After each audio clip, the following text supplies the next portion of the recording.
Ik vind het heerlijk weer.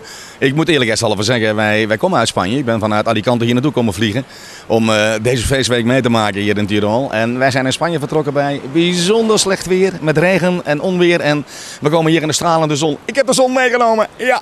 Ik ga morgen boven naar de berg. Dan moet ik zijn omdat ze daar morgen de nieuwe clip gaan maken voor TV Oranje.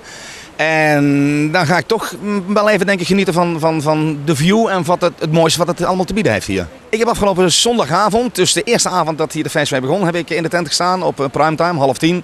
En ja, gekhuis, dak eraf, was echt helemaal top. Je was helemaal nok toegevuld. De sfeer was helemaal zoals een artiest dat graag wil hebben. Maken we zelf ook deel van uit natuurlijk, maar het was echt helemaal te gek. Tot in de wc's liepen ze Polonaise mijn liedjes te zingen, was ja, heerlijk. De sfeer aan de Spaanse Costas, dat zijn vakantiemensen. Elke week heb je daar weer nieuwe mensen. Dat is hier dan weliswaar ook 1 week dezelfde mensen.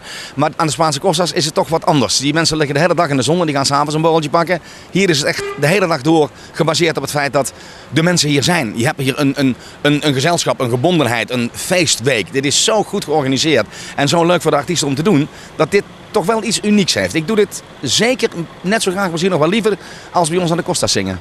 Dus jij bent er nog jaren bij wat jou betreft? Ik ben er volgend jaar weer en het jaar daarop ben ik elk jaar. Deze week hier in de feestweek is hier een première gegaan, mijn spiksplinternieuwe single. De eerste persrecensies zijn daarvan op het internet binnengekomen gisteren.